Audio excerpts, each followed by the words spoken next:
Should the Sixers trade for Zach LaVine? Nah. Is the Eagles Chiefs Monday night football game a must win game for the Philadelphia Eagles? Nah. Trending in the AM right here on Philadelphia Sports Network, taking your thoughts and opinions on these topics and more. We're live in 30 seconds.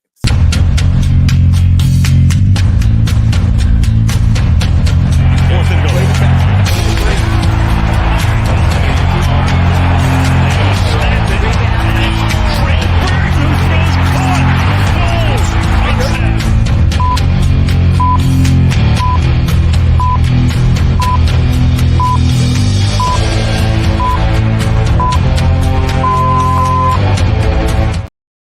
And a very good morning, everybody, and welcome to Trending in the AM right here on Philadelphia Sports Network. We're live, Facebook, YouTube. You know the drill. Hit those like, share, follow, subscribe buttons. Hit them all, one and all. Help grow this channel, help grow this show. Lots of great content on a daily basis right here on Trending in the AM and Philadelphia Sports Network. And do me a favor, make sure you check out Philadelphia Sports Network website, phillysportsnetwork.com, for all the great articles from all the great sports teams writing at Philly Sports Network. I am your host, Phil Stiefel. You can follow me on all social media platforms at Bearded Knowledge, TikTok, Instagram, Twitter, you name it, you can find me there. If there's a platform and I'm on it, at Bearded Knowledge is where you find me. We got lots to talk about today, lots on my mind. And I was thinking about it. I got a topic already preset for tomorrow, and I wanted to stretch this week a little longer, so I saved it. So I'm like, what is going to be my Eagles topic this week? And the first thing I thought of, is this a must-win game for the Eagles? And you'll be surprised on why I think it's not. It's not an important game, but it's not must-win. We'll get to the comments in a second here. So we're going to talk about that today. Other Eagles things, other rumors, news, things happening. So we'll get into that. Second topic today. Sixers lose last night to the Pacers. Second loss. Now we are 10 games into the season. We're starting to get a little understanding of who this Sixers team is. But before the game, a lot of rumors about Zach LaVine on the market again are starting to float around. And I want to just say, just the same answer of no that I just gave to the Eagles, I don't want Zach LaVine on the Philadelphia 76ers. So we're going to talk about that as well. What I actually think this Sixers team needs, and some things that I think Nick Nurse can do over the course of the next couple of weeks to make this team even better. We're going to get that in as well. Unfortunately, Justin Crosby, our guest today, had a little thing come up with daycare, with childcare this morning, so he will not be joining us. But we'll get back with him next week because we are going to make that a regular thing Wednesdays with Justin here on the show. Kyle, this week's Eagles game is a must-win. They must win for that. It is actually, that's actually a very fair point, Kyle. They must win because you are traveling all the way out to Kansas City for the game. So you need them to win for your birthday. You need them to win for your sanity for traveling up there. But yeah, that's that. What's up, Reality Check? Good morning to the best morning show on YouTube. Thank you very much. Love it. I appreciate your support, my man. Can't wait to record with you later tonight. This game is a must-win until the Cowboys drop 3 in a row. We have to keep our foot on their necks. What you talking about, Willis? Yeah, we're gonna get into this. Look, is this a must-win? No. If we lose this game, it's not really going to be the end-all be-all. What's more important is beating Buffalo, who we should beat the following week. What's more important is beating the 49ers to keep that distance in the conference. What's more important is beating the Cowboys to keep that distance in the conference and the division. Now, would winning this week help? Yes. But losing this week does not change where the Eagles are in the grand scheme of things. You know, losing to the Super Bowl favorites, losing to the Super Bowl defending champions, you know, as long as it's a good loss, I mean, there is a such thing as a good loss, it doesn't change our opinions on this team. It doesn't change where this team is. So is it must win? I think last game before the bye against Dallas was a bigger must win game than this. So I'm not trying to take away from the importance of this game. Winning every game in the NFL is an important thing. But when you have the lack of any team standing out, and you're 8-1, if you lose this week 8-2, you're still head and shoulders standing wise above every other team. So, in my opinion, is this a must win game for the Eagles? In my opinion, it's an absolute no.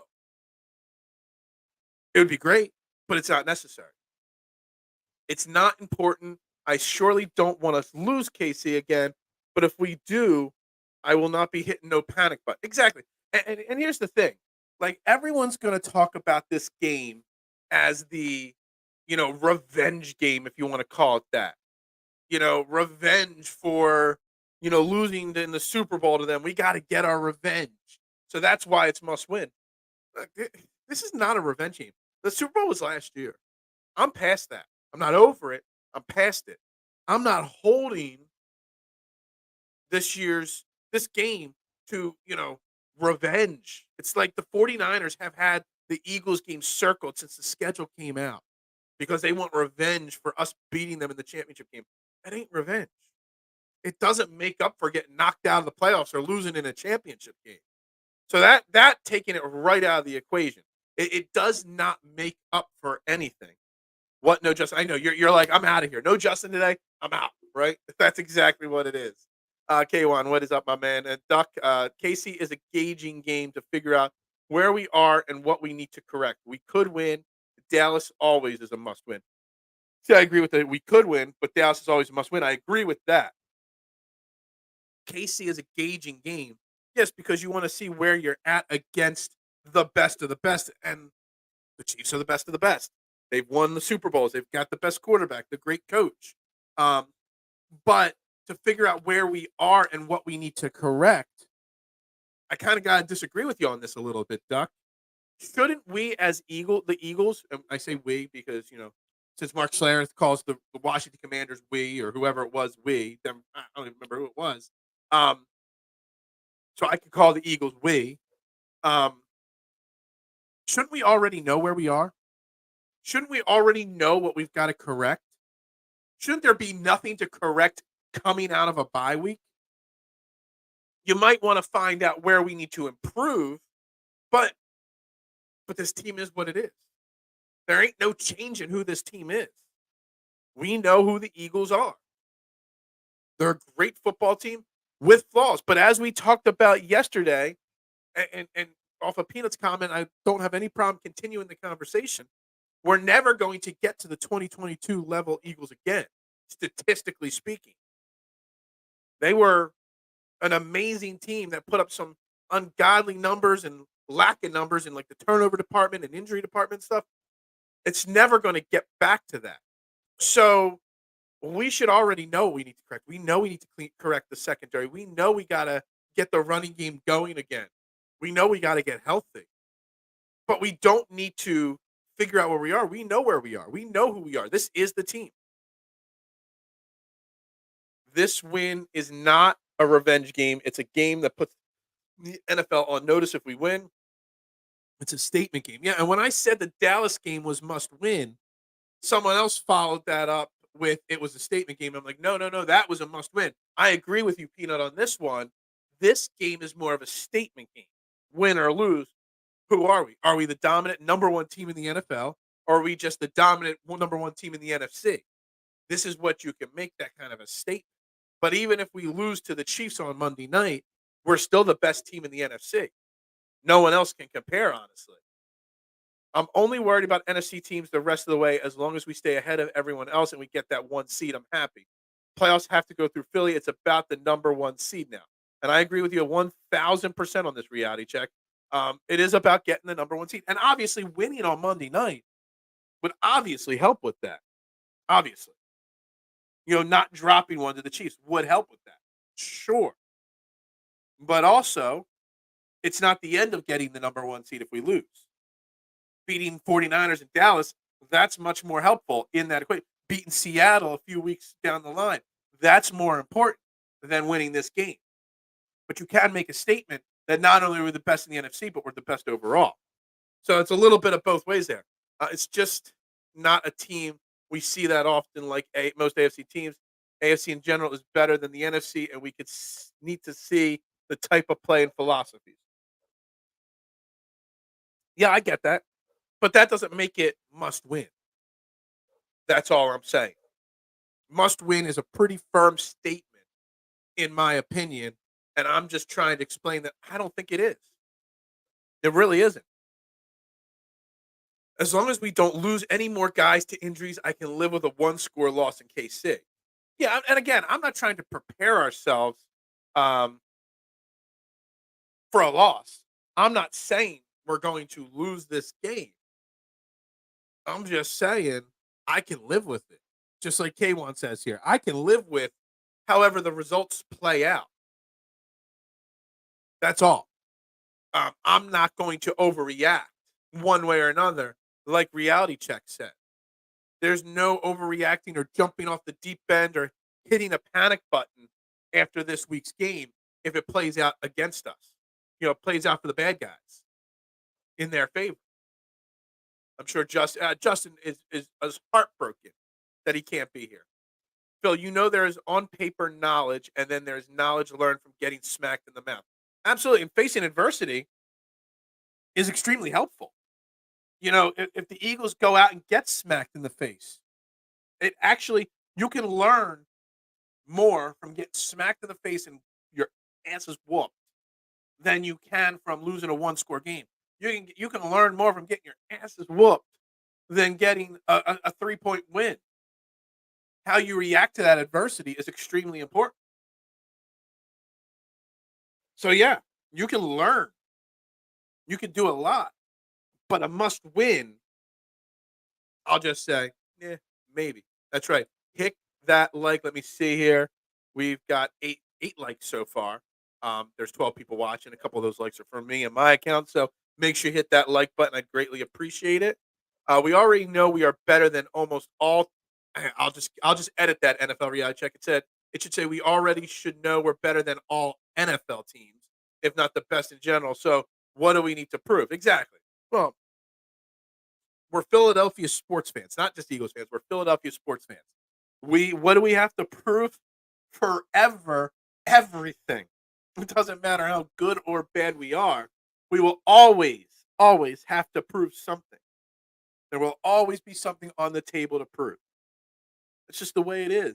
That's what it is to be an Eagles or a Sixers or a Phillies fan or a Flyers fan or a Union fan or a Water Dogs fan.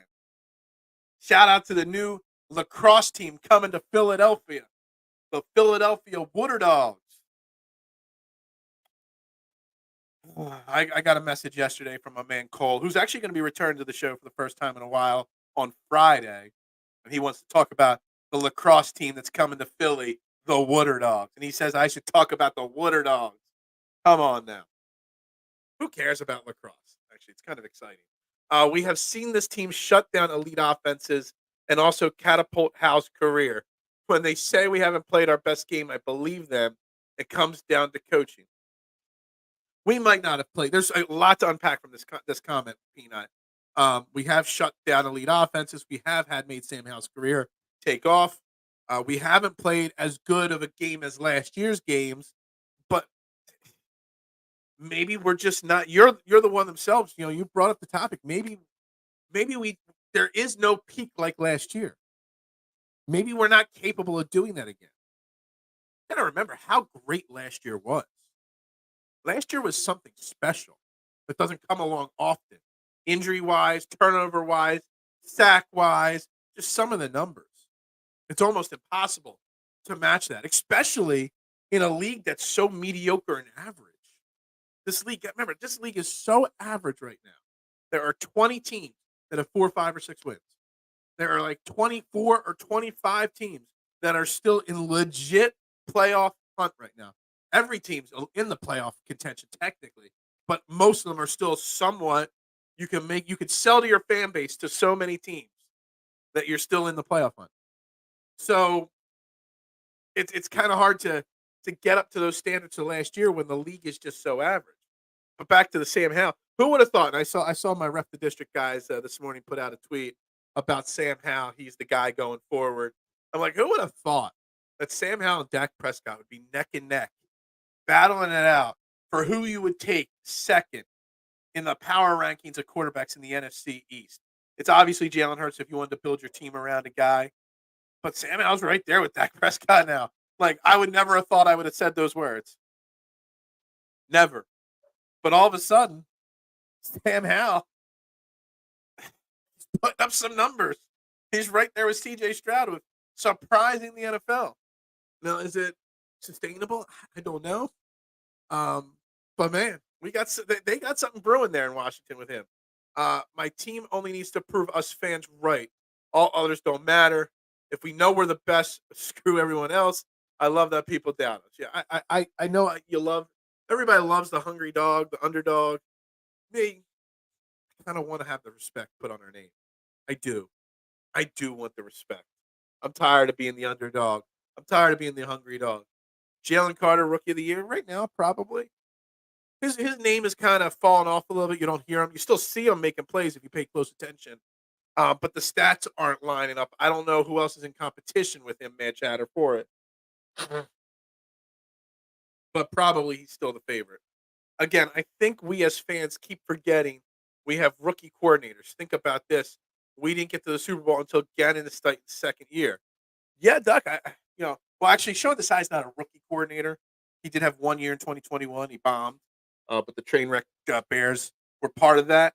So he's not a rookie, so to say. He's sort of a rookie.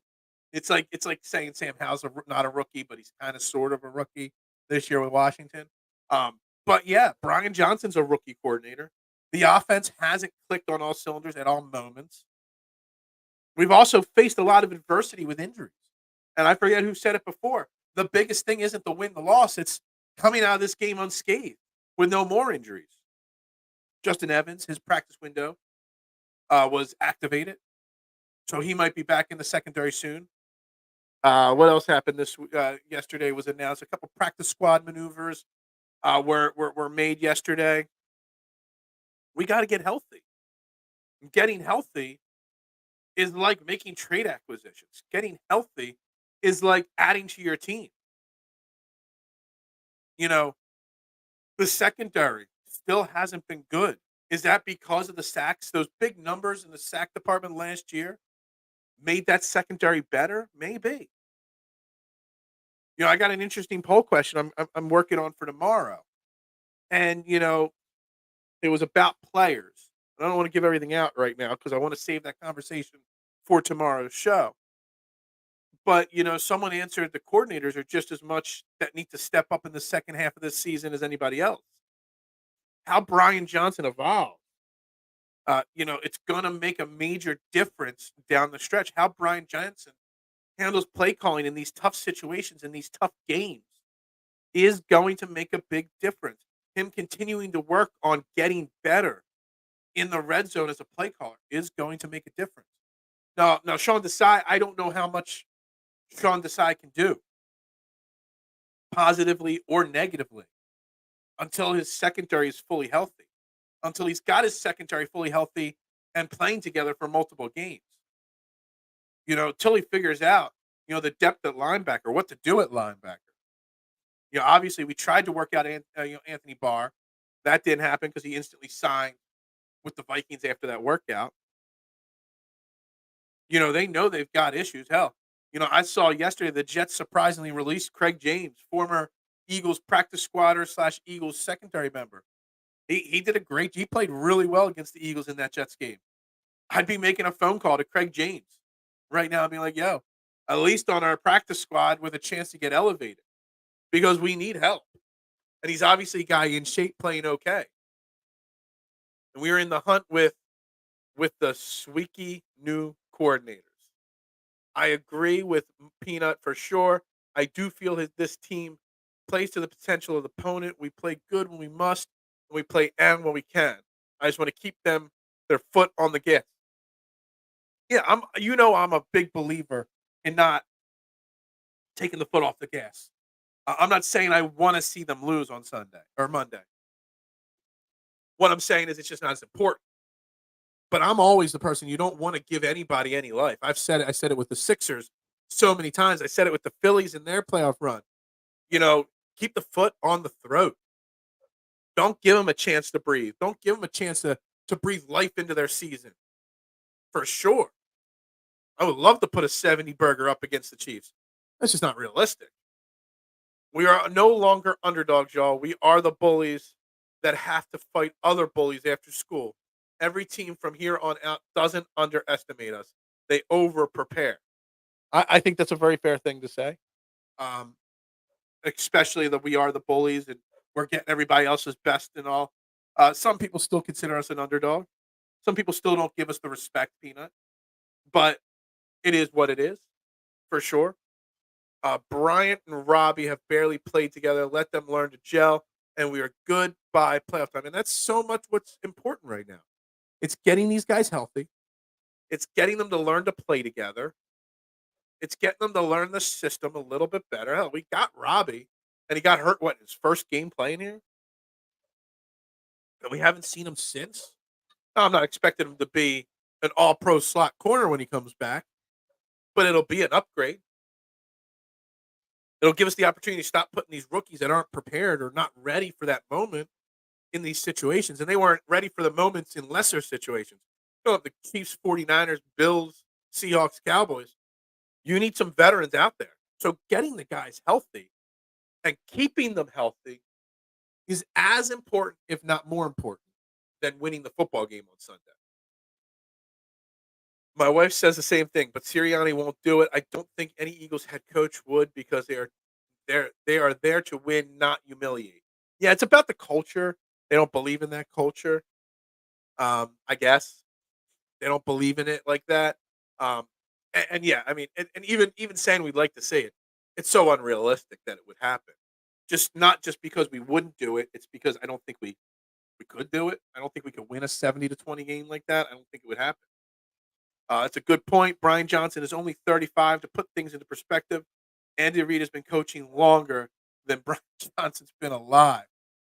Wow, that's that's nutso, Mister. That's nutso. I mean, he came to the Eagles in what, 99? That was 24 years ago. So, man, dude, he wasn't even a teenager when when Andy Reid got his first head coaching job. I mean, it's fair. You know, it's fair to put this into perspective. I think Brian Johnson got the job because of Jalen Hurts, not because of their friendship, but because he was the coordinator, the quarterback coach of a guy that took a huge ascension. Was he the right choice as offense coordinator? We'll never know. But he's learning on the fly a job that he was probably underqualified for. I mean, he did have a good run at Florida with Kyle Trask as an offensive coordinator, but that's about it. But, you know, Brian Johnson's a big piece of the puzzle going forward. I know, Duck, I understand, but at this point, if you could score 40 every game, do it. Why stop just because you're up 17? It's not my fault they suck. Reality check. I guess it's part of the unwritten rules of football, unwritten rules of sports. You know, you don't steal second base when you're up 10 runs. You don't jack up threes when you're up 30 with 2 minutes left in the game. There's a lot of those things you just don't do. It is what it is. But I get what you're saying there. What is up, Mr. Crockpot? Oh, man. Terrified of Mahomes, Kelsey terrorizing the Eagles in the slot this week. Yeah, absolutely. You know, I'll be very, very curious about what the game plan is on Travis Kelsey. So, you know, obviously, Travis Kelsey killed us in the Super Bowl. Jonathan Gannon could not make the adjustments. And I think this is going to be a big learning point for us about Sean Desai. What did we do in training camp? We practiced James Bradbury in the slot. We practiced all these other guys in the slot. And we heard rumors coming out of camp that they were talking about they literally were practicing for this exact situation throughout training camp. Now, James Bradbury has struggled in the slot, guarding slot wide receivers. But we learned, we heard so much talk that Jonathan Gann wouldn't make adjustments, but that maybe if they would have slid James Bradbury over to cover Kelsey, things would have been different. What is Sean Desai's philosophy is going to be like to stop Travis Kelsey? Travis Kelsey can't be stopped. That's for sure. You can contain him though. And we've done a good job containing the top wide receiver on most teams this year. And you know, I'll say we've contained even CeeDee Lamb. I know the point that the yardage was there, keeping these guys out of the end zone, keeping the yak yardage down. That's containing them. So I'll be very curious to see what we do to stop Travis Kelce this week. If Sean Desai has a different game plan, because it stopped Kelce. Everybody else, I mean, what else do they got? Ray Rice? I know it's not Ray Rice, but that's pretty much all I call him now. Mr. Salmon is right, and he also made me do a split-second soul search. I'm 10 years older than Johnson, and I still suck at Madden. So hold on. So he's 35. So I'll be 8 years older than him when I hit my birthday. And like, shit, we're like a month out of my birthday, guys. Are we gonna have a big trending in the AM birthday party for me in December? You guys are gonna bring out all of the action for that. Offensive coordinator has to do more than develop quarterbacks. He needs to improve the running game, not just inside zone all the time. Getting Jurgens back will help bigly. Is bigly a word? I like the choice of words, bigly. Um, yeah, you guys know I've mentioned the Cam Jurgens getting back thing a lot, and what Cam Jurgens being down has meant to the running game slacking a lot. You guys know that. You got to be committed to the run. You've got to be committed to everything. We'll see how it goes. And with Dallas Goedert being down, his 5-7 targets a game, his 5-7 touches a game are going to go somewhere. So we'll see.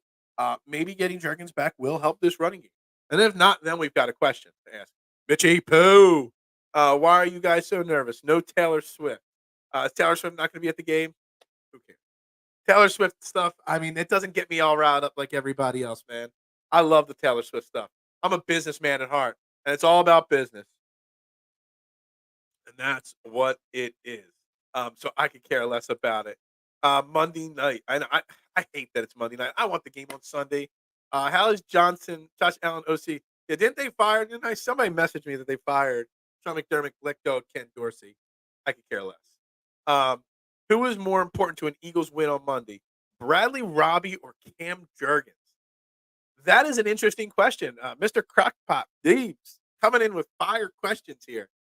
Because these are two guys that are coming back from injuries. Two guys that, while injured, the position suffered massively. I'm going to say this week against Kansas City, because of Travis Kelce and where he lines up, Bradley Robbie is probably more important, because that secondary could get smoked. The linebacker core can get smoked by Travis Kelce. And having somebody else in the slot that's capable of covering him, having somebody else in the slot that knows where to go in different schemes, important. Cam Jurgens, our running game struggled without Cam Jurgens, but we still put up big points, and we still won a lot of football games. But we won those football games because our offense carried the team. So the secondary still got smoked in a lot of those games, putting more pressure on our offense. So Bradley Robbie being back and being able to help out and keep Ringo and Ricks and Sidney Brown out of the slot and off the field right now is probably best. Well, Sidney Brown at least out of playing cornerback right now. I'm going to go Bradley Robbie to answer this question, but I think that's a fantastic question right there. Andy Reid got his first coaching job at BYU in 1982. I was 2 years old. And his first NFL assistant coaching job in 92, I was 11, 12, depending on what time of the year you got the job. Damn, I'm old, but Andy Reid is really old. I can't complain at all about our coordinators. Yes, they do some questionable things, even the greats do. The fact that they are rookie coordinators in the first year for us, and we're 8-1. I think that's definitely the glass half full way of looking at it, reality check, for sure. Definitely the positive way to look at it, for sure. But can they be better? Absolutely, especially the play calling. We talk all the time about Sean Desai and the great adjustments he makes. Has he yet this year not had to make adjustments at halftime? Has he just come out with a great game plan just to get started? No, every single game he's had to make major adjustments at the half. I would love to see a complete game out of Sean Desai. And Brian Johnson, I put less. I take like your answer and your comment here. I leans more towards Brian Johnson than Sean Desai for me. But again, Sean Desai has been around a little bit longer. Steam problem wasn't the running game; it was the passing game. that he's more experienced with. Yeah, I mean, people, overrate the Eagles' pass blocking ability. They are the best run blocking offensive line in football, but they are not the best pass blocking offensive line in football, without a doubt. And a lot of time, I bet in years past, if you didn't have, like last year, Jalen Hurts wasn't your quarterback, they would have given up a few more sacks. Lane Johnson, his stretch without giving up a sack, if it wasn't Jalen Hurts, might have been cut short a little sooner. Not taking anything away from how great they are, but their pass blocking leaves a lot to be desired, in my opinion. Jalen Hurts has to slide, step up, roll out, scramble far too often. And I think their numbers would dip a little bit there. PFF grades, if you're into those kind of things, would dip a little bit if Jalen Hurts wasn't the guy blocking or running for them. Robbie, because we need the slot cornerback more. Exactly. I agree. I think it's a great question for Mr. Crockpot. But I'll say it's Robbie for me right now, at least this week. Jurgens, because our run game suffered significantly. So now K1's going on the other side of it.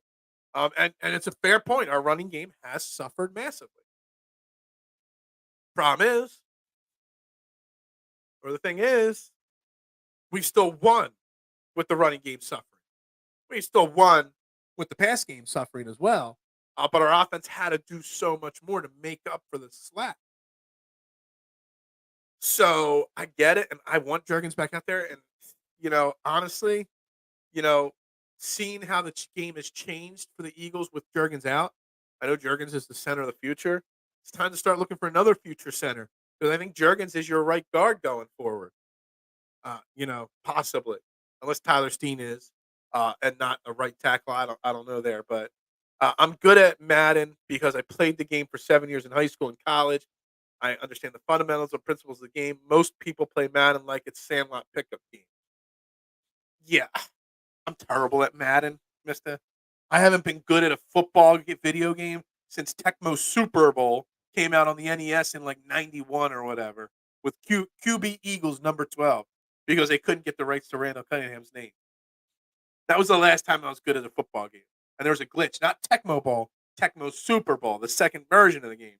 There was a glitch with Matt Millen, middle linebacker for the 49ers, on a certain play, defensive play call. I could get a sack on the quarterback every single time. Every single time. It was like a cheat code that I had figured out, but it was really just a glitch in the game. Anyway, that was the last time I was good at the game, and only because I figured out a cheat code. The Psy has also had more adversity to deal with more injuries in the same positions and having to rotate players in. And not just rotate players in, Doc. Like, rotate in players that are rookies. Rotate players in that are rookies into positions. Like, Sidney Brown was a drafted safety. He's a rookie, and he's playing slot corner. Kellen Ringo wasn't even drafted. He was an undrafted free agent, and he's been getting major minutes. Eli Ricks, Eli Ricks has been the undrafted guy getting minutes. Kellen Ringo hasn't seen the field as much. Look, there's something to that. Not only has he had to rotate people in, he's rotating in rookies that aren't fully ready for the situation. They might be ready in a situation on a lesser expectation team, but on this team, rookies need time. They shouldn't be the end all. I think it's a fantastic point from you. That's your best comment of the day right there. Well, I'm not going to blow all the content for tonight, so I'm done. Have a good day. Hey, don't forget to send me some links and some information later, my man. But yeah, I can't wait.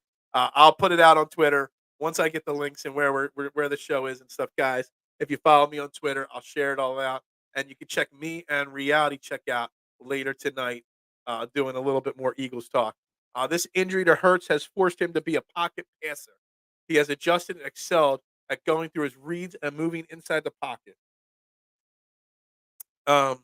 Yeah, it has forced him to be a pocket passer, Peanut. It has. He has adjusted, excelled. Yeah, I would say he's excelled. He's got to clean up the turnovers, obviously, Peanut. We all know that. I don't think it needs to be discussed. But outside of that, yeah, I think based off of the adversity this team has faced, this season has been almost a better performance from Jalen Hurts than last year. The numbers won't show it, but the adversity they've faced, the rookie coordinators, the injuries, offensive line, defense all over, new pieces everywhere, the target on your back, you're not sneaking up. all that being said, I think Jalen Hurts is having a better season overall than last year. In fact, that is worthy of a write down and a tweet after the show.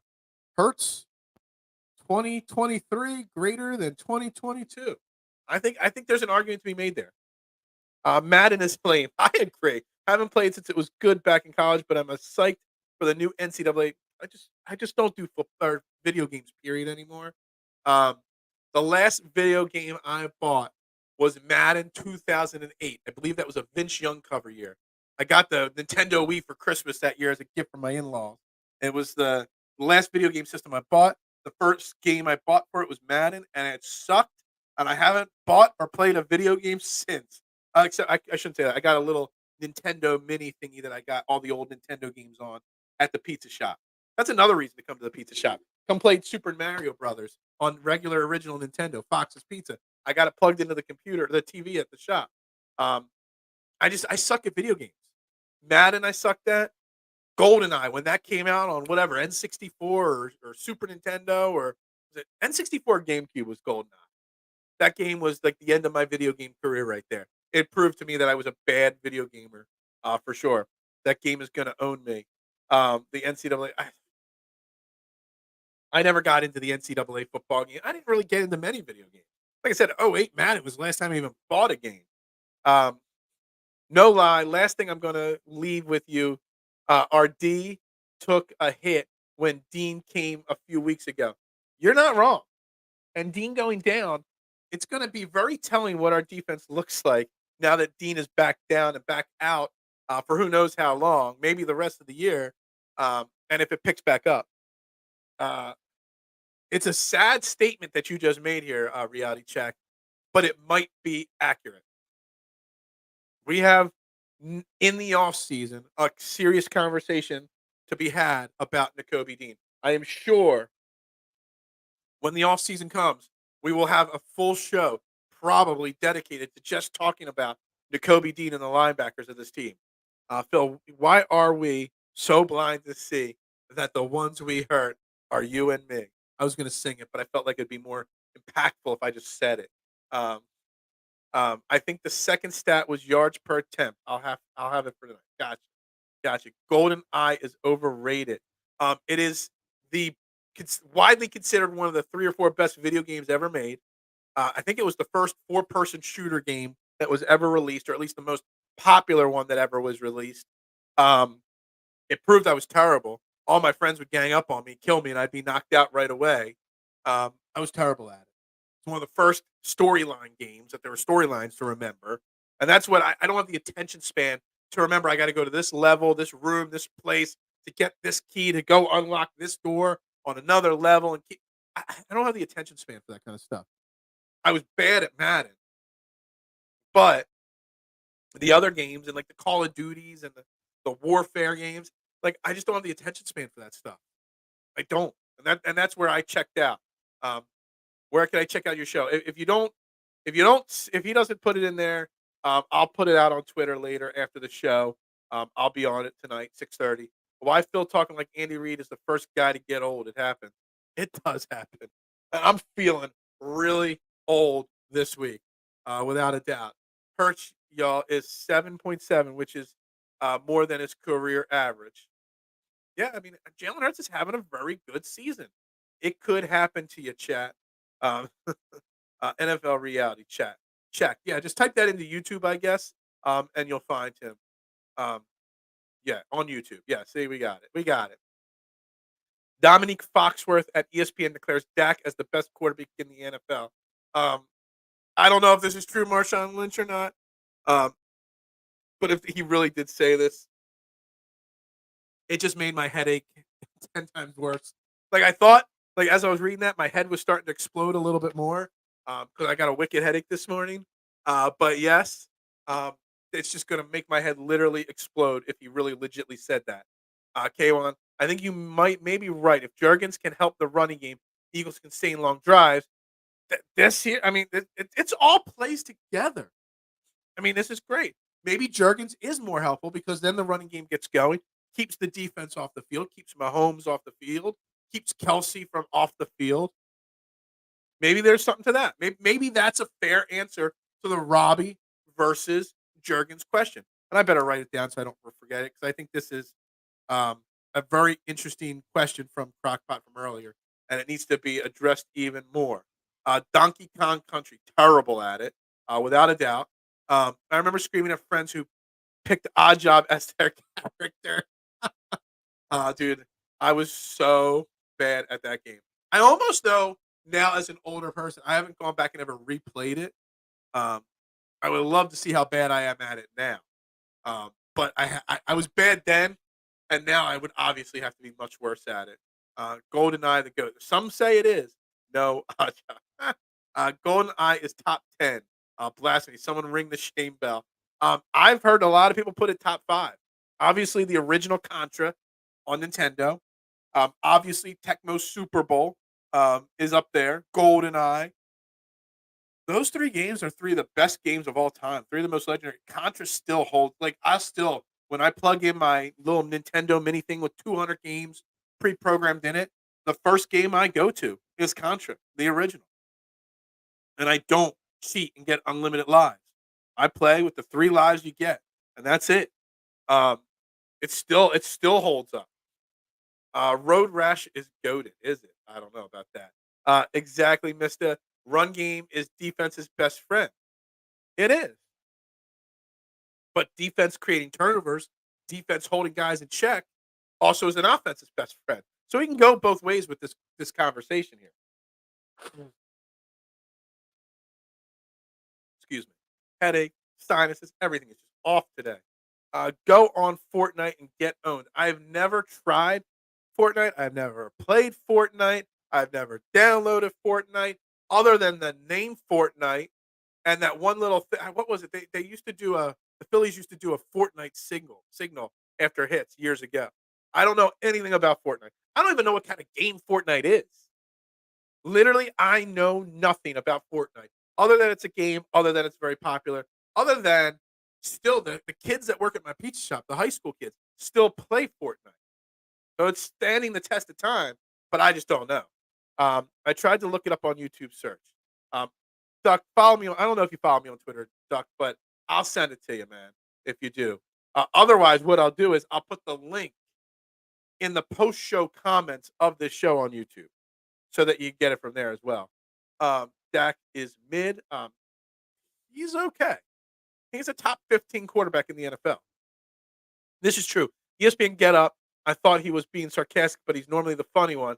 But he was dead serious. What are you watching Get Up for anyway in the first place? You should be only watching this show, Trending in the AM, the best morning show in not just Philadelphia, everywhere. You think Get Up cares what your opinion is? Nah. They don't. Ken Dorsey is available. I don't want Ken Dorsey. Phil content this evening. That's goaded. Yeah, I'm going to be a busy man today. There's content tonight. Yes, I will be going live with the NFL Reality Check on his channel tonight. Left, right, select, start. I love it. I love it. Why was that easier to figure out than some of the flawless victory, like like murder moves from the original Mortal Kombat? I couldn't remember how to do Sub Zero or Scorpion's like finishing move for the life of me. That's another game that I was just god awful at. The original Mortal Kombat, god awful at. I will say there was a game. Now it was an arcade game, and eventually they made it into a video game. But the arcade version of Super or Teenage Mutant Ninja Turtles was right there for me as one of my favorite games. Like the best. I played it in the arcades all the time at Putt Putt out there in Springfield, Seacane area. And then as soon as it came out on Nintendo, I got it. I loved that game so much. Too bad we can't ask Justin about his fave games. The Sixers. We could swing this conversation to the Sixers a little bit because I think there's plenty to talk about after last night's Sixers loss to the Indiana Pacers. There definitely is. I'll get caught up on some comments here, but I definitely want to put the Sixers loss, the Sixers and Zach LaVine rumors, and the Sixers team as a whole under the microscope. I know we talk Eagles. I know the Eagles are the hot thing to talk about always, but I think there's some very interesting conversations to be had about this Sixers team right now. I was watching our D-line against Dallas and wondering why they had so much trouble getting to Prescott. I think they were exhausted from being on the field too long. Absolutely. That definitely plays a part. Dallas has a better O-line than Kansas City for one thing. They do, for sure. Fam, it came on my Instagram feed. Worldwide leader in sports. Yeah, they're the worldwide leader for sure. Contra codes. Let's go old school, man. Contra. I don't like cheat codes, man. I don't. Arcade Turtles goaded big, dude. The Arcade Turtles game, man. It was my jam, man. I loved it, man. Loved it. It was I would pump so many quarters into that game. Sixers massive game tonight, but I fear we get blown out tonight. All right, well let's before we talk about tonight against Boston, let's talk about the Sixers. Let's transition to a little Sixers talk here. We still got all day tomorrow, all day Friday to talk Eagles and the Wooder Dogs, uh, but the Sixers. So there's two things here. We lose last night. We were without Kelly Oubre still, who's out with the fractured ribs from being hit by a car. Which I still, every time I say that, I still can't believe that I have to say that Kelly Oubre was hit by a car walking down the sidewalk in Philly. It just I can't comprehend saying that. You're out without Nicholas Batum again last night because he was out with personal reasons, which I hope everything's okay in Nicholas Batum's personal life. We barely know him, but something's going on. He's missed a bunch of time. He's already said he's retiring at the end of this year, etc., because of whatever's going on. I hope all is okay. But last night against the Pacers, the Sixers proved a few things. They proved one, that Kelly Oubre needs to come off the bench. Let me pull this up here. Their bench last night, the Sixers, scored 6 points. 2 points from Marcus Morris, 2 points from B-Ball Paul, 2 points from Patrick Beverly. We need a score off the bench, and that's Kelly Oubre. So when he's back, he needs to go to the bench. Nicholas Batum needs to continue to start. It proved that. It proved, number two, that Zach LaVine is not what we need. Rumors yesterday started floating around that Zach LaVine is available in a trade. Well, no crap. We knew he was available in a trade. He's been available in a trade for a long time. It proved we don't need Zach LaVine. We've got the 1-2-3 scoring punch in Embiid, Harris, and Maxey. What we need is more scoring off the bench. You're not always going to get 30 points from DeAnthony Melton. We scored 126 points, and DeAnthony Melton was the second highest scorer on our team with 30 points. You're not going to get that from him often. If he has a normal 8-10 point game, where do the other 20-some points come from? You can't expect 50 from Maxey every night. You can't expect 40 from Embiid every night. Someone else is going to need to make up that scoring punch on the bench. Kelly Oubre is part of that. Nicholas Batum is part of that. And while Robert Covington is a nice to have back, he's not the scoring option that he was never a great scoring option. He was a slight scoring option. He's not. He's still a really solid defender. I believe I saw a stat saying that he still leads the league in deflections per 36, which is great. But this Sixers team does not need another star to disrupt chemistry. This Sixers team needs more scoring off the bench. And that's it.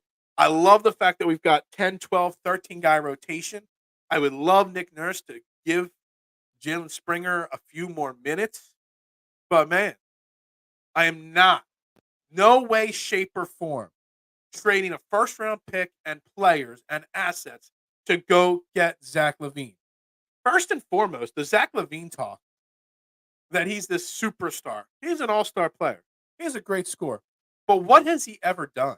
What has he ever won? He's less successful in his NBA career than James Harden, who James Harden lost again last night. He's out there after the game making excuses. Let me catch up with some comments here. Pacers hit 200 threes last night. And Tyrese Halliburton, man. Tyrese Halliburton, to me, there's a chance if he continues to grow the way he is right now at the speed he is, Tyrese Halliburton is going to win an MVP. And Tyrese Halliburton is going to be an all-pro player, all-pro team one someday in his career. AK1 do they? Casey has spent a lot of money on their own line. They've gotten better, mister, but they're still weak. Bench still sucks, and it's not just that they can't score. They refuse to get up shots. Yeah, it's one of these situations where you can't run a Doc Rivers bench lineup because there ain't nobody to score on the bench. That's why Kelly Oubre going back to the bench, in my opinion, Marshawn, is so massively important. Send 2 second-round picks to Utah for Clarkson. All he does is shoot. Clarkson's the guy I've been talking about on our bench for years. I wanted him. And we've got a Clarkson in Kelly Oubre. Now, if Kelly Oubre is going to be gone for a longer period of time, sure, I'll go get Clarkson. But I see another comment down there, and it's got me shocked, Marshawn. Your next comment, but I got other comments ahead of it. But man, I'm stuck in my spot right now, seeing that. Seemed like the Pacers game was a trap game with a back to back. Yeah, and I said that yesterday, Mister. That tonight's game was more important. Problem is, it's gonna be hard playing Boston on back to back after all the energy that was exerted last night. I don't know if Batum will be there tonight. That would help massively if he was. They spent money, but haven't looked great. Exactly. This is what I saw the few Chiefs games. I watch a lot of Chiefs games because they're always on TV. I see that too, K1. On mystery website, why don't streams load on 76ers? I don't know. Did not know that. I saw this comment, Marshawn. I know you're asking, and I see this too, dude. But when I saw, like, see, the thing is, like, I can see the comments out of the corner of my eye before I get to them, and I saw this, and damn, look, Tyrese Halliburton, man, got an ugly shot, but man, he makes it work. He's long, he's lanky, he's a good defender.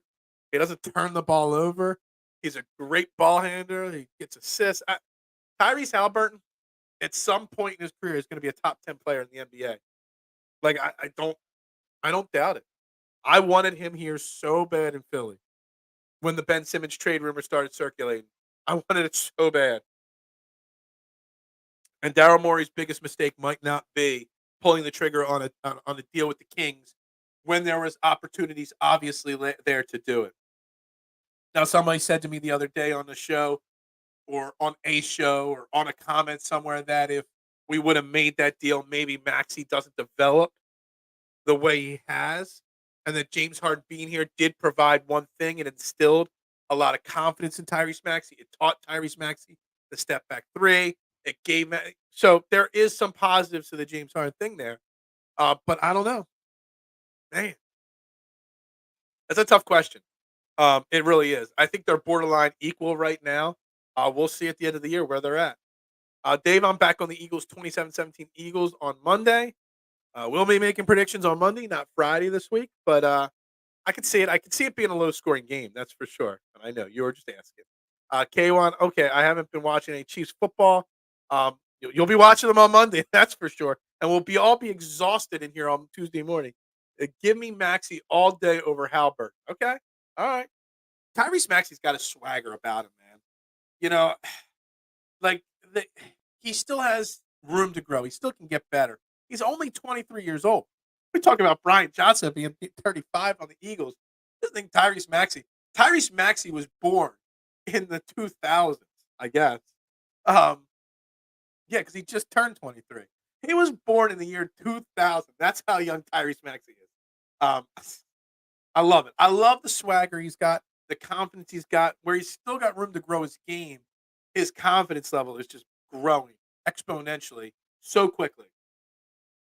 And there's nothing, you love to see it. You just absolutely love to see what Tyrese Maxey is turning into. Not just the player, the leader, the confidence, everything. And he's only 23. Just think about that. Do you think a lineup with Paul Reed and Joel Embiid? And that's an interesting question, Mitchy Poo, because this was obviously something we talked about a lot in the offseason. It's something that we heard rumors that Nick Nurse was going to try.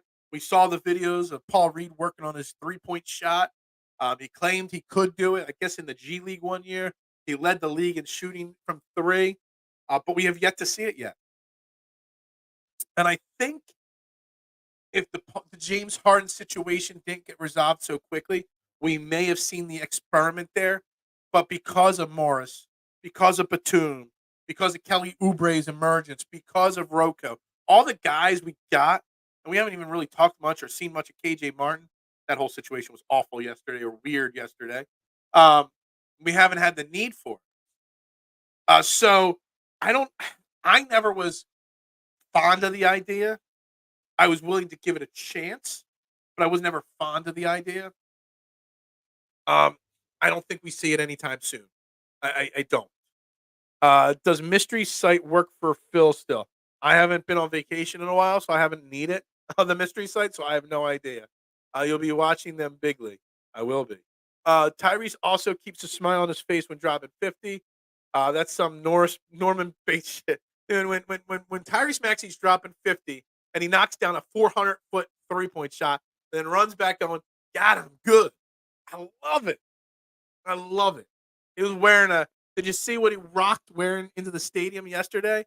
He had a shirt on yesterday that was a picture of Will Chamberlain holding up the 100-point sign. Would it shock you for him to drop 100? No, that's how much swagger he's got. Furkan, the Turkish MJ Korkmaz, didn't give us anything last night. Ain't he supposed to be our 3-point shooter? Furkan has had some moments this year. He's gotten the confidence of Nick Nurse a little bit. He only played 2 minutes last night, so I really can't fault him last night. But I would have probably run him for a few more minutes maybe to see. He didn't even take a shot last night. So it is what it is there. The problem is you need somebody to score. As long as Oubre is going to be out, even if you get Batum back tonight, you still need somebody that's going to score on the bench. Batum back tonight puts Rocco back on the bench. Rocco still can't score. Rocco still can't finish at the rim, just like when he was in Philly the first time. He's a 3-and-D guy. His shot's cold. But somebody else has got to step up. Because you can't expect the Anthony Melton to drop 30. You can't expect him to drop 20 a night. Go Bulls. Sorry, man. I know my team sucks, so I don't show anything, but I just had to throw it there. Look, I have nothing against the Bulls. I just don't want Zach LaVine. You can chime in the comments about the Bulls because the rumors are going to be Zach LaVine to a lot of teams, not just the Sixers. But we know Daryl Morey loves to make those big, bold trades. It's just, I don't think Zach LaVine is a star. He's a third guy, not a 2, not a 1. Zach LaVine hasn't won anything in Minnesota, in Chicago, nothing. He puts up. He's like the Justin Herbert, and you guys know how I feel about Justin Herbert on this show. He's like the Justin Herbert of the NBA. Hollow stats. 5 minutes to the reset. Nope, 3 minutes now because I'm behind on comments. I will close the show with power rankings for sure. This ain't NBA reality check. I love it. I love it. Hold. Sorry, K1. I'll crawl back into my hole. Yeah, do that. I'm at work. 3 minutes to reset. You can have Zach. You see, the Bulls don't want Zach LaVine. That's the thing. But he comes off the bench. Yeah, I don't think so. I don't think he would do that. Marcus Morris looking a little slow out there. He does. I know he had a hamstring issue. That's why he wasn't playing with the Clippers. When he got here, it was the first time he even played this year. So I don't know if he's 100% healthy or not, Marcus Morris. Hey, I'm not talking. All right, let's do our hard reset right now while we got 28 people watching the show. You're watching Trending in the AM right here on Philadelphia Sports Network. We've only got 11 likes on YouTube, only a few on Facebook. So make sure you hit that like button, that follow button, that subscribe button. It is free to do it and greatly helps the algorithm and greatly helps this show continue to grow. Trending in the AM on Philadelphia Sports Network. Like, follow, subscribe, please. Greatly would appreciate. You can follow me on all social media platforms at Bearded Knowledge. I'm your host every morning, 90 minutes a day, 5 days a week, Phil Stiefel. So make sure you shoot me a follow everywhere as well. And we'll get right back to it. We're talking Eagles. Is Monday night a must-win game? We're talking Sixers. No to Zach LaVine, please. I beg you, Daryl Morey. And we will close. I'll save it for the final 10 minutes of the show. We'll pull up my power rankings, which were released yesterday afternoon, as always, on Twitter and Instagram and TikTok. If you want to get a head start, you got to be following me on one of those social media platforms. Otherwise, I'll release them here live, the graphic on the show, in just about 15, 20 minutes. Bills 10-15 AFC. At least I got 6 chips, bro. Yeah, when was the last time? Yo, Bulls fans are just like Cowboys fans. Yo, we got all these chips and titles like 30 years ago, so that makes us better. Dude, you can't live in the past, man. What was the last one? 97, 98? Dude, that's like 25 years ago, reality check. You're like a Cowboys fan. You should know better being an Eagles fan not to bring up titles from 100 years ago. That don't mean nothing. That hard reset was premature. Hey, you know what? I was going to make a dirty joke about that, but you know what? I'm just going to leave that on the table. Let you guys think about that for a second. But reality check. Bringing up those chips, man. That's why it was funny. Oh, it was funny. It was insulting. Um, it was insulting that you would even. I didn't even believe it. You know what? I saw the 6 chips. Didn't read the rest of the comment. You got Dallas actually in there. All right. See, I was premature in reading the whole comment and just responding and reacting to the first 4 words of it. But anyway, I don't want anything to do with Zach LaVine. I don't. Tonight's Sixers game, this was about the part of the show where Justin was supposed to be jumping in, talking about Zach LaVine, talking about last night's game. I want to see what the line is on tonight's Sixers Celtics game. Right quick. See, this is so funny. We're an 8-game winning streak. We lose 1 game. We've already beaten Boston already this year. We're at home on a back-to-back, and Boston is a 4.5-point favorite. What the hell? There, all of a sudden, the disrespect is right back. Mister, glad you brought this up. I totally forgot about this, man. Klay Thompson last night, Draymond Green. Dude, Draymond Green, man. Klay Thompson got into it with, I think it was former Sixer Jaden McDaniels last night. It was just a shoving thing, whatever. Then Draymond Green had to go in there and get Rudy Gobert in a chokehold and like drag him 40 yards down the field. Like, Draymond Green, have we not learned that Draymond Green, like, he's not even that great of a basketball player anymore. Last year he punches what's his name, Jordan Poole. Jordan Poole gets a raise. Draymond Green doesn't get suspended. Last night he's out there choking people. He's always starting fights. Is Draymond Green just a troublemaker? It's not worth it, honestly. I mean, it's not his first incident. It's not his second incident. Like, I'm so over the Draymond Green shit, man. I am. Like, I just don't. If I was the Warriors, I would have moved on. Wasn't he a free agent after last season? If I was the Warriors, I would have moved on from him. Someone would have paid him. I know Sixers fans wanted him. There were definitely Sixers fans that wanted him. I was not one of them. But man, I'm so over the Draymond Green drama and BS in the NBA. For sure. You guys, I throw a little tease in there, a little hint at a joke, and you guys just can't help yourself at all. I love it. That's why I love you guys. The Core 12, always, always gotta love the Core 12. Chokehold is crazy. Yeah, it was like a full blown chokehold, man. Like, almost felt like he had him in the. I was waiting for him to bust out the chicken wing chokehold. It was like the Taz mission on him last night. They had it locked in. Submission machine right there. That's what it looked like. I'm so over it. It is. Phil used to love the movie Rookie of the Year. Who doesn't love the movie? Pitcher's got a big butt. Come on, who doesn't like it? And who would have thought he would have gone from starring in that movie to being one of the stars of American Pie, then going from there. Now, I forget the guy's name that played the kid in the Rookie of the Year. He was also in the American Pie movies. He's now a musician. He's actually a really good. He played at my friend's bar in Hockessin, Delaware, last year. Can't remember his name. Thomas Ian Scott, something like that. He's actually a really good musician, guitar player, singer. Does a lot of soul stuff. Man, he's actually a really. It's kind of funny. But of course, I loved Rookie of the Year. Who didn't, after that movie come out, try to fall and break their arm, hoping that they were going to turn into a Major League Baseball pitcher? Who didn't? Who didn't hope that somebody's grandfather died and they became like owner of a baseball team? What was that movie called? I forget. There was another good one right there. Can it be the Core 13? I'm feeling left out. Reality check, you're part of it. It's Core 12 is just a phrase. It's not 12 people. It's just the regulars. You're part of the Core 12, my man. The Core 12, trending Core 12. Peanut is not part of the Core 12. He's still a cheater, so he doesn't get let into the inside crowd, the inside cool crowd. Oh my gosh, reality, it's a term. Yeah, and you're not in it either, man, Chatter. You're getting kicked out. Was waiting for a surprise RKO from Clay.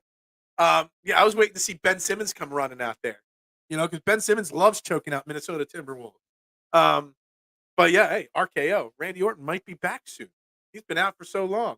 Uh, Cheddar, just let me have it. We'll let you have it. We'll let you have it. We got you.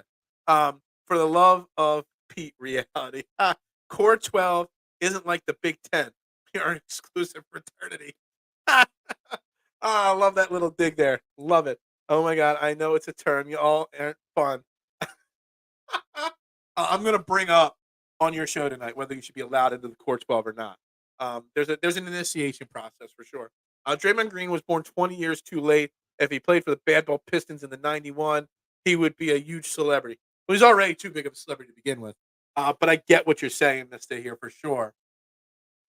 And I'll say actually, this is interesting. So there's no place for fighting in sports, obviously. But but is there a place for having that kind of a tough player on your team? Like the Sixers have lacked that tough guy mentality and personality on this team for years. I remember years ago that when Justin Anderson, got into a scuffle during a playoff game with Dwayne Wade. Maybe it wasn't a playoff game. I don't know. Like we haven't had that. We haven't had that Scott high, Mike Scott kind of guy on this team. Actually, I think Mike Scott was after Justin Anderson. I think he was the last real you don't mess with this team. I've got every player's back type player. Draymond Green takes it too far sometimes. But you do need a guy on your team in the NBA that's willing to give the hard fouls, to take the hard fouls, to stand up for your teammates, take the tough technical. We don't have that kind of guy. Maybe Morris eventually. I don't know which one of the Morris twins has that reputation. I forget, but maybe. Core 12 is branding, and I don't even have a shirt made up for it. I'm going to work on that this week. Reality, take your ball and go home. Man, you're all piling up on. First, you're all excited to see where his channel is and me on his show tonight. But now you're all going at him. Give him a break. If I go on reality show chat, you could kick me out of the Core 12. Leave $100 and $200 super chat, and you'll be Core 1. Yes, I agree with that. I should be in automatically because I wake up at 5 a.m. to put up with this mental abuse. Dude, more power to you for waking up at 5 a.m. for this show. I love you for that. I do. I would encourage fighting if I ran sports. Yeah, I gotcha. I'm a winner, not a cheater, and I am a Core 3 member. Nobody trolled you like I did back in the day. Yes. Nobody's ever trolled me like you have. You're such a winner and not a cheater that you had to cancel the league and not give me a chance to get my revenge. That's all it is. Does the NBA want it in the enforcer? Hell, hockey is moving. Yeah, I get that, and they are, and I agree. Doesn't mean I'm not saying an enforcer, so to say. I'm just saying a guy that's going to go out there and make a statement with a slightly hard fail. A guy that when a scuffle happens, teams don't want to scuffle with you because this guy is on the team. That's all. I remember Ray Emery and Ryan Miller skating to dude. Ron Hextall was doing it for the Flyers far before Ray Emery and Ryan Miller were doing it. Man, I think I think Ron Hextall did it for the first time in the '80s. Yeah, and Ray Emery did pass away. He was with the Flyers very briefly. He was a good guy. It was sad to see him pass away. He was like what 41, 42 when he passed. So Peanut is like that annoying cousin or brother that comes over. Peanut is like the drunk uncle. If you know that skit from Saturday Night Live Weekend Update, Peanut is basically drunk uncle. And if you get that reference, then you know how to describe what Peanut is. Basically, I got at least the drunk part right, right, Peanut. Anyway, let's get back on track. We've only got like 20 minutes left in this show.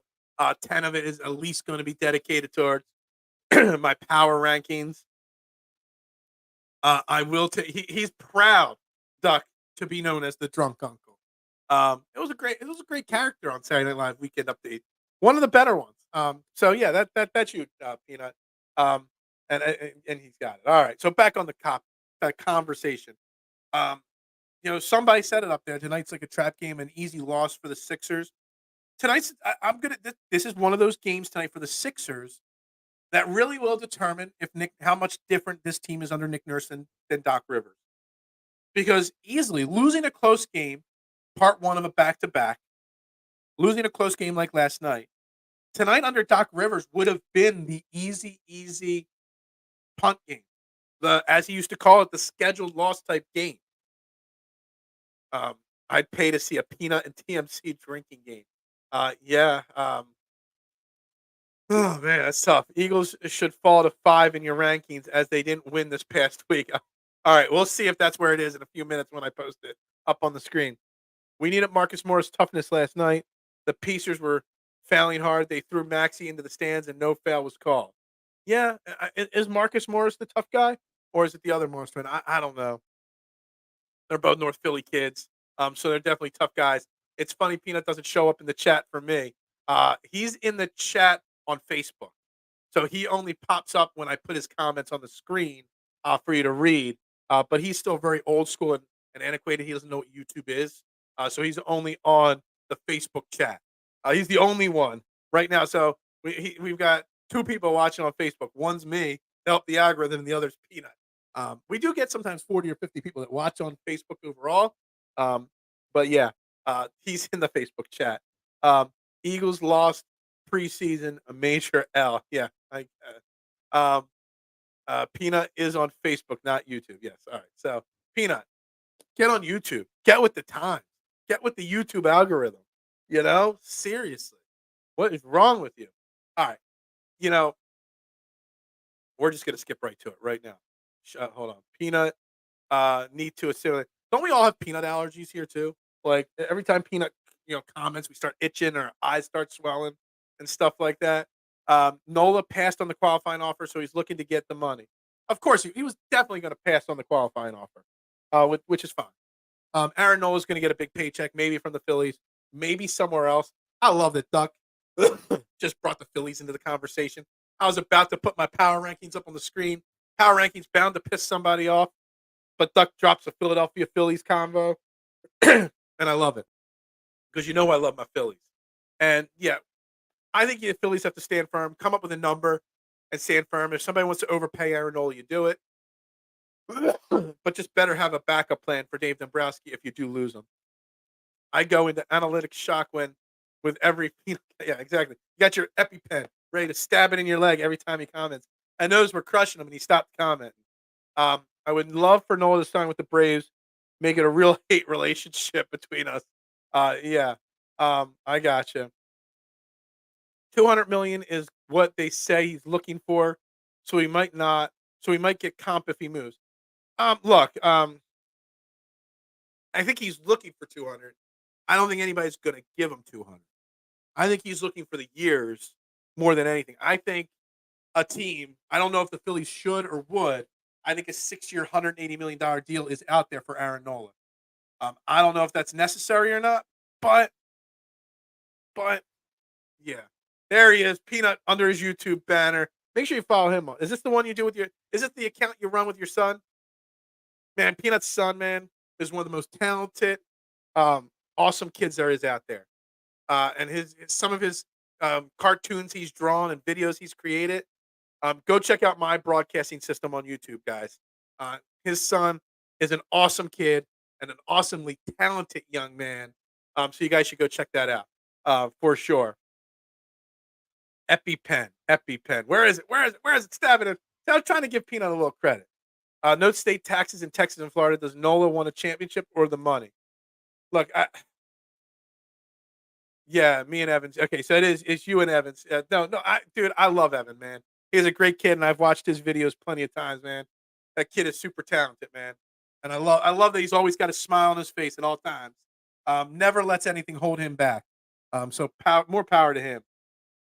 Aaron Nola is going to get 180 from somebody. It shouldn't be the Phillies. I'd probably hold it off at 5 years. I might give him 30 a year, but maybe only for 5 years. 6 years, maybe 25 million a year, something like that.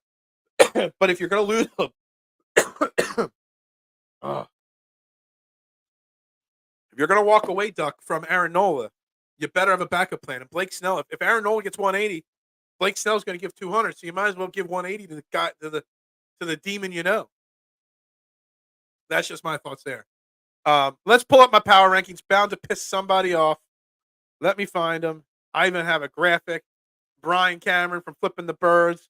made me a base graphic that I can then go ahead and use like this. So let's take a look. Obviously, the Eagles losing in the bye week. I should have dropped them. Not winning in the bye week. I should have dropped them, but no. Eagles won. Chiefs back up to number 2 in my power rankings. I had them down further, like 3 or 4 last week. Let me see if I got my notes. I think I had them 3 last week. I had the Ravens at 2. I dropped them down to 4. I bumped the Lions up. After those first 3, I think there's 4. I think there's some arguments to be made. I think I might have messed up a little bit here, putting the Dolphins at number 5. I think they should probably be a little lower. 49ers and Cowboys back in it and climbing back up. Seahawks at 8. Vikings at 9. I think the Vikings are a very interesting team. Everything says they should be losing, and they're still winning some games. They're an average team. They're not going to compete for a playoff win, but they're competing for a playoff berth. I got to give the Vikings some credit. 10 could have gone to the Steelers. It could have gone to the Bengals, the Jaguars. Could have gone to the Houston Texans. I gave it to the Browns. That defense of the Browns is so damn good. I know they gave up 31 to Lamar and the Ravens this past week, but that Browns defense is real. It's legit. But there can be an argument to be made about the Texans even at 10. And we'll see another week in this year, because of the averageness of all the teams in the NFL. You could put anyone 7, 8, 9, 10, 11, 12, 13, 14 in power rankings and have an argument to be made. So these are my power rankings. Pretty good graphic, but I didn't make the graphic. I just edited it. But that's it. So, it's average. Got to give Brian Cameron a shout out, my man. I would move the Finns to where the Cowgirls are and move Whiners and Okay. So Finns down, 49ers up to 5, Cowboys 6. I wanted to put the Cowboys lower, honestly, because their big wins are against such bad teams. But I knew they'd just piss. I didn't need 100 notifications from Cowgirl fans crying that I had the Cowboys lower than 7 on my list. That is a Phil's Grinder profile picture on the graphic. I'm in it now. That's a little over the top. Bengals are greater than Vikings or Seahawks. Neither has a quarterback. They're finding ways to win. And that's all I'm saying. I'm giving them credit for finding ways to win. You like it? That's good. Aaron Nola, pay that man his money. Pay that man his money. He beat me straight up. Yes. Any way to get a KGB comment in, I will. Deshaun Watson is done for the year. Have they said that for sure? Or are you just saying he's done as a quarterback overall? If he's done for the year, that sucks for the Browns, but he hasn't played well this year anyway, so they can probably still win without him. That's just my opinion. Let me see. I don't know anything about this Deshaun Watson done for the year stuff.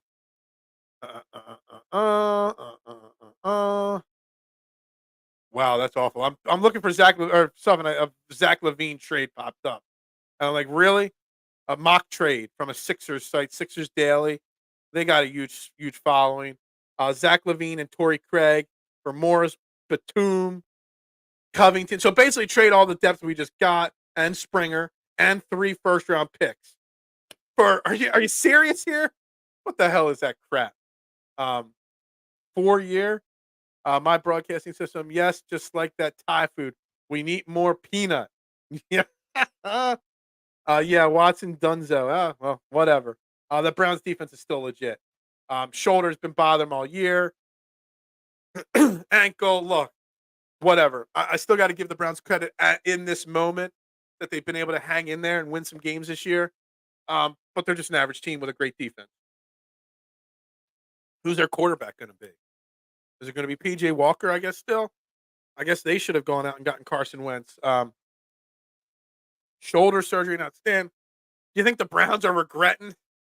Are you thinking the Browns are regretting that trade for Deshaun Watson? And not just the trade. What they give up 3 first-round picks. They also guaranteed him over $200 million. First, wasn't he the first? Oh, no, Kirk Cousins was the first. He was the first big-time, fully guaranteed contract.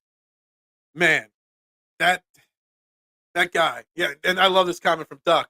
Not only did the Browns screw up, he screwed up the pay scale of all quarterbacks. Yeah. But you got to give him credit. The defense is still playing really well. More Thai peanut.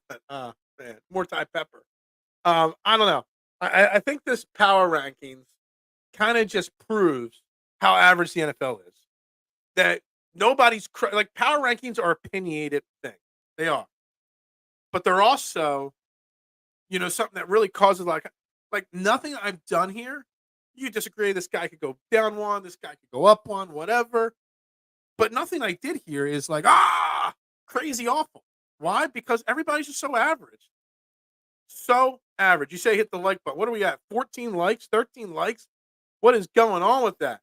I know. We barely have 12 likes. I mean, out of the likes, 2 of them are from me. That means not even the entire core 12 has liked it. Will Smith, are you watching the private comments? You're not commenting? Come on. People got to like this stuff. Guaranteed money was nuts. It was. Giants tanking for Caleb Williams. NFC East to be about to be loaded with quarterbacks. Yeah, I mean they should at least consider tanking for Caleb Williams. I wouldn't want to go to that offense, but whatever. Wasn't the first Bradford the first quarterback that he had the most guaranteed money ever for a first round pick? His contract, his rookie contract, was the reason they instituted the pay scale for draft picks because of him. Martian, I think they're 0-5. Well, they're 0-6, but he's only played in 5 of those games. But he's still not in James Harden shape yet. That was his quote after the game. And I quote, "I'm not in James Harden shape yet. Don't you realize I didn't have a training camp?" Well, whose fault was it you didn't have a training camp? We're going to pull my power rankings off. James Harden isn't in shape because James Harden chose not to be in shape. I love that the Clippers have not won since this trade. Love it. Love it. He looks terrible. He looks disinterested. The Clippers look disinterested. You can only hit the like button once. You can create 5 burner accounts and like it 5 more times. Just kidding with you. My broadcast, Bradford was the last quarterback picked before the, exactly. I think we got that under control there. But isn't that the goal of the NFL front office?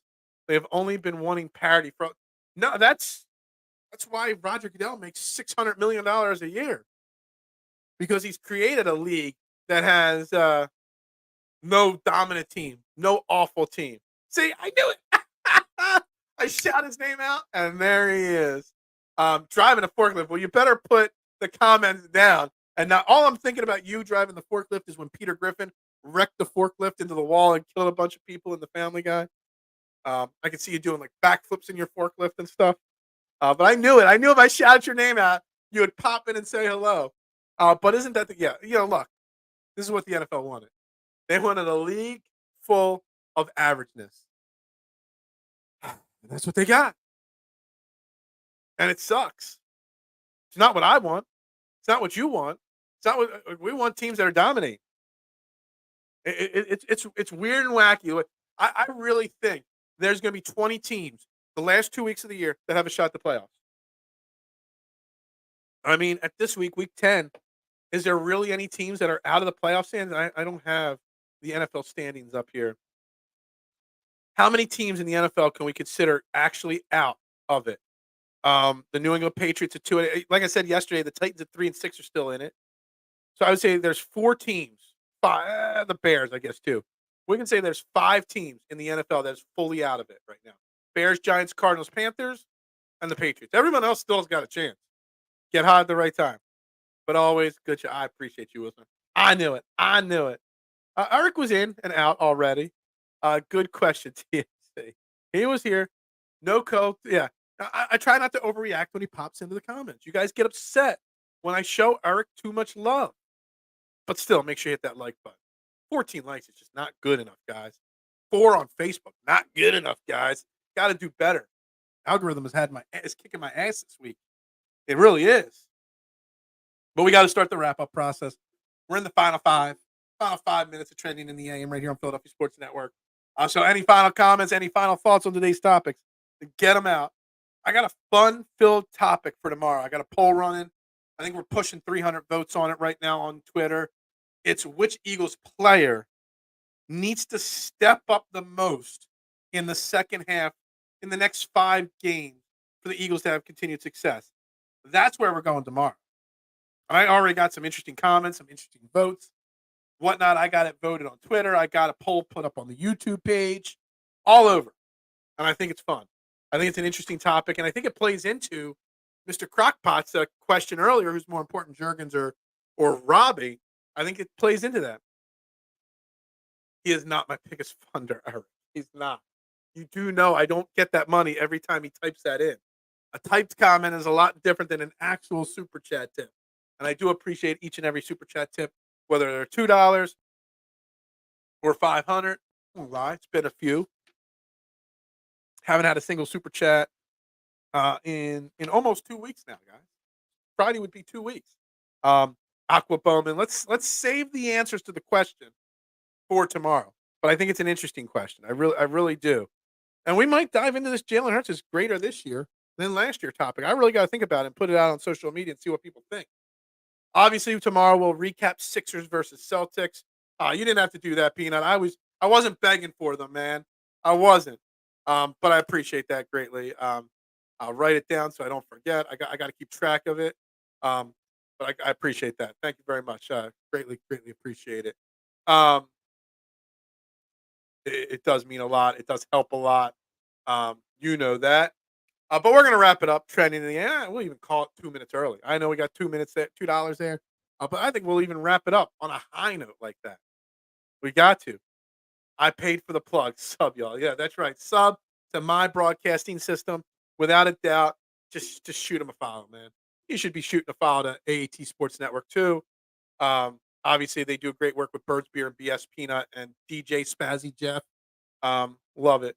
Hard finish after a hard reset. That's right, Marshawn. Everybody have a great day. It's going to be a quick day at work, but then I'll be home tonight. Make sure you're following me everywhere. All right, I'm just going to sit here in silence for the next 2 minutes because of this comment.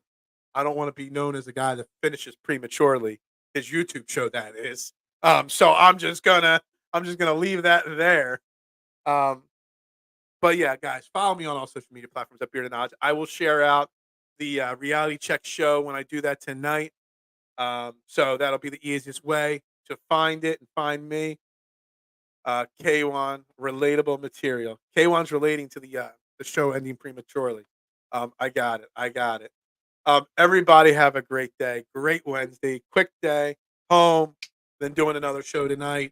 Can't wait to do it with my man. I don't have the link. Find NFL Reality Check's YouTube page. Or follow me on Twitter and I'll share it. They make the pills. I will link it up later today, guys. Don't worry. But what I need, before me linking up another show, what you got to do is make sure you're liking this show. You got to be subscribed to this channel. You got to be clicking that share button on the screen and telling everybody else to like video, share the video, subscribe to the video. You guys got to help me out before I help everybody else out a little bit.